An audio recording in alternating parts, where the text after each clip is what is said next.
नमस्कार दोस्तों, कैसे हैं आप लोग? एकदम बढ़िया। चलिए आज हम शुरू करेंगे बेसिक मैथ जो फिजिक्स के लिए हम लोग पढ़ रहे हैं उसमें जो आज का हमारा टॉपिक है लाइन एंड एंगल्स। ठीक है, हम समझेंगे कि लाइन एंड एंगल्स में क्या क्या होता है। बस उसको लिख के एक जगह रख लेना, उसको याद नहीं करना है, सिर्फ चीजें जाननी है, इनके नाम क्या होते हैं, इनको यही कहा जाता है, बस ये इतना कर लेना है। ठीक है ना? तो चलिए यहाँ पे लिखा हुआ हेडिंग है लाइन एंड एंगल्स। एंगल्स देखिए कितने टाइप के होते हैं, तो आप कहेंगे कि बहुत सारे लोग आपसे जानते होंगे, बहुत लोग जानते होंगे इस बात को। ठीक है ना? जो नहीं जानते वो सीख लें। एक्यूट एंगल, इसको न्यून कोण हिंदी में कहते हैं। क्या कहते हैं? न्यून कोण। बनता कैसे? ऐसे देखिए, ऐसे कर लिया, ऐसे कर लिया। अगर ये x है तो x क्या होगा? लेस देन 90 डिग्री और ग्रेटर देन 0 डिग्री। ठीक, 0 से बड़ा और 90 से छोटा। अब आ गया ऑब्ट्यूज एंगल, मतलब अधिक कोण। अधिक देखिए इस तरह से लिखा जाएगा, अधिक कोण। ये अधिक, फिर अधिक, फिर कोण। अधिक मतलब जो अधिक हो, ज्यादा हो, किससे? 90 से। यानी ये ऐसे बन जाएगा, ऐसे। देखिए क्या है? 90 से ज्यादा है। तो अगर ये x है तो x क्या है? x is greater than 90 degree and less than 180 degree. तो आप इसको ऐसे बना सकते हैं, ये ऐसे। ठीक, ऐसे x greater than 90 degree and less than 180 degree. कोई दिक्कत? इतनी। अब आ गया राइट एंगल, जिसको समकोण कहते हैं हिंदी में। समकोण क्या होता है? ऐसे। ये देखिए, ये होता है 90 डिग्री, तभी समकोण है। ठीक है ना? x क्या है? 90 डिग्री। अब आ गया कंप्लीमेंट्री एंगल। कंप्लीमेंट्री एंगल्स का मतलब होता है पूरक कोण। अब पूरक कोण मीन्स वो दो एंगल्स जो जिनका सम 90 हो जाए, जैसे ये x और ये y। ठीक, तो x plus y is equal to कितना हो जाए? 90 डिग्री। तब ये कहेंगे समपूरक, कंप्लीमेंट्री है।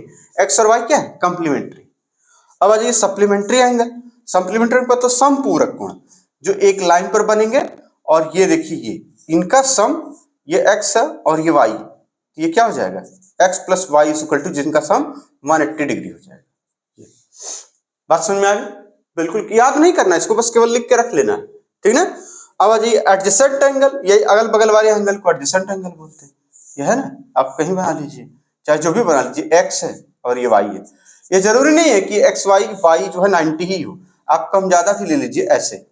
ये तो यहाँ x y क्या है? x एंड y यहाँ पे एडजेसेंट एंगल, आसन्न कोण जिसको कहते हैं। ठीक है, आगे आता है linear pair of. Linear pair तब बनेगा जब एक पैरेलल लाइन, सॉरी एक लाइन होगी, इस पर एक ऐसे लाइन, ये x और ये y।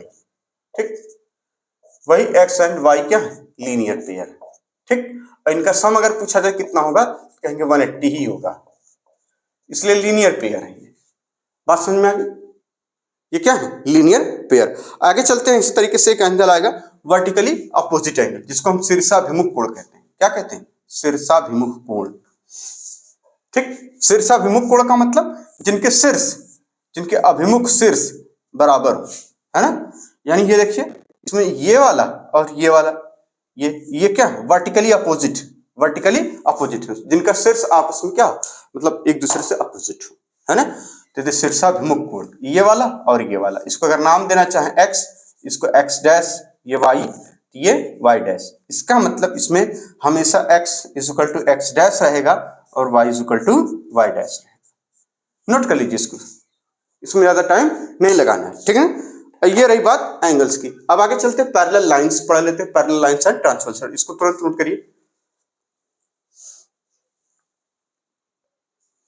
अब आगे हम लोग पढ़ेंगे पैरेलल लाइंस एंड ट्रांसवर्सल। तो यहाँ हेडिंग हो जाएगी हमारी पैरेलल लाइंस एंड ट्रांसवर्सल। ठीक, समांतर रेखाएं एवं तिर्यक रेखा। ठीक, समांतर रेखाएं, हिंदी में लिखते हैं इसको समांतर रेखाएं एवं तिर्यक रेखा। ठीक, इसको ये बोला जाता है। इसके लिए आप लोग जानते होंगे बड़े अच्छे से कि समांतर रेखाएं क्या होती है, पैरेलल लाइंस क्या होती है। तो आप कहेंगे ये देखिए पैरेलल लाइंस होती है, ये पैरेलल लाइंस होती है। ठीक, ये भी क्या है, पैरेलल। अब इसको एक तिर्यक रेखा ऐसे काटेगी, ये है ट्रांसवर्सल, ये पैरेलल लाइंस है और ये ट्रांसवर्सल है। ठीक, इस तरीके से इसको कहा जाता था। आप बचपन में सब पढ़े होंगे, बहुत अच्छे से पढ़ लिए होंगे। ठीक, अब इसमें कुछ नंबर्स दे देते कोणों को। ये देखिए, ये एंगल 1, इसको 2, इसको 3, फिर इसको 4, इस तरीके से नाम होता था। फिर यहाँ 5, फिर 6, फिर इस तरीके से 7, फिर ये 8 नाम दे लेते थे इसको। ठीक, तो हिंदी में इसको ऐसे पढ़ते थे कि जब किसी दो समांतर रेखाओं को एक तिर्यक रेखा काटती है तो उनके संगत कोण आपस में बराबर होते हैं। और इंग्लिश में इसी तरह से, जब when two parallel lines are bisected by transversal then their corresponding angles are equal. ठीक, तो इनके करस्पॉन्डिंग एंगल्स जो होते हैं वो इक्वल होते हैं। ठीक है, जैसे अगर आपसे पूछा जाए इसमें करस्पॉन्डिंग एंगल कौन कौन से हैं, तो आप पहले यहां लिखेंगे क्या, इसी तरह करस्पॉन्डिंग एंगल।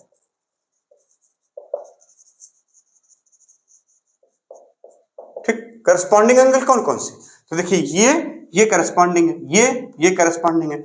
इस तरीके से पेयर बनते थे करस्पॉन्डिंग के, यानी एंगल 1 और पहला एंगल 1 और एंगल 5। ठीक, ठीक इसी तरीके से आप एंगल 2 एंड एंगल 6, दूसरे नंबर पे एंगल 2 एंड एंगल 6। ठीक इसी तरह से एंगल 8 एंड एंगल 4, आप इसको भी लिख सकते हैं दूसरे नंबर पे क्या, एंगल 4 एंड एंगल 8। ये क्या है, करस्पॉन्डिंग है। ये इधर देखा हमने तो इधर ही देखा, जिधर देख रहे हैं उधर ही देखेंगे। ठीक है ना, ये नंबर 3 था, ये जो 4 कर लीजिए। ठीक, एंगल 3 एंड एंगल 6, सॉरी 7, ये सब क्या है, करस्पॉन्डिंग एंगल। ठीक है ना, तो आगे चलते हैं। इसी में आगे जगह बताया जा रहा है हमसे कि और भी सारी चीजें बताइए। एक होता है अल्टरनेट इंटीरियर एंगल, एकांतर कोण जिसको कहते हैं, है ना, अल्टरनेट इंटीरियर एंगल क्या होता है, इसको देख लीजिए। अरे पेन बदल दिया, कोई बात नहीं। एकांतर अंतः कोण, ये क्या होते हैं, संगत कोण, इनको बोला जाता है संगत कोण। ठीक, अब आ जाइए,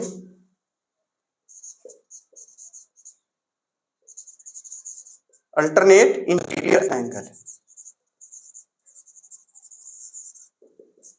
ये क्या होते हैं। इंटीरियर का मतलब इसके बीच वाले एंगल सब इंटीरियर कहलाएंगे। जो ये जैसे एंगल 4 और एंगल ये सारे क्या है, एंगल 4, 3, 5, 6, ये इंटीरियर एंगल है। ये इन दोनों लाइनों के अंदर ही बने हुए। ठीक है ना, तो इसको इंटीरियर एंगल किसे लिखा जाता है, यानी इसको हिंदी में लिखेंगे एकांतर अंतः कोण। ठीक, ये इसको हिंदी में बोला जाता है। ठीक, एकांतर अंतः कोण क्या हो जाएगा यहाँ पे, देखिए।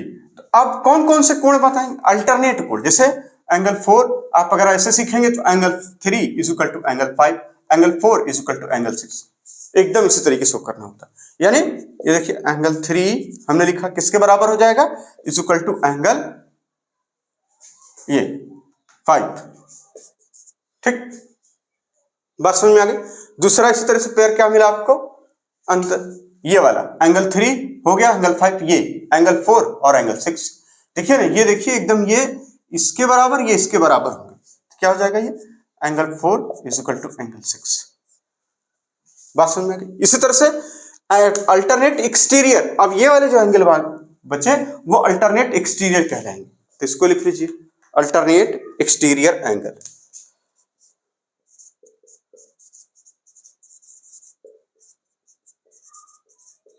एक्सटीरियर एंगल्स, एकांतर बाह्य कोण इसको बोलते हैं। ठीक है ना, बाह्य कोण, बाहर कोण, ठीक ना, जो एकदम बाहर की तरफ, ये देखिए बाहर, बाहर एकांतर, एक के अंतर के बाद रहेंगे। ठीक, एकांतर इसीलिए कहा जाता है एक्सटीरियर। कैसे हो जाएगा, बात समझ में आ रही है, ये खूब अच्छे से। आगे इसमें देखिए, ये वाला इसके, ये वाला इसके, क्या हो जाएगा यहाँ पे, angle 1 is equal to angle 7 के, और यहाँ पे angle 2 is equal to angle 8। तो इस तरह से कुछ एंगल होते हैं। ठीक है ना, बात समझ आ रही। अब interior angle on the same side, अगर इसको बोला जाए। तिर्यक रेखा के एक ही ओर के अंतःकोण, ठीक। एक चीज और इसमें आ जाती है, क्या आ जाएगा,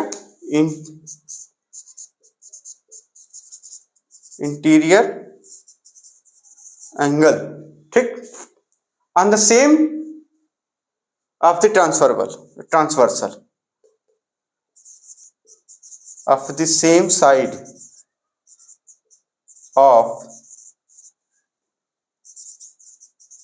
ट्रांसवर्सल।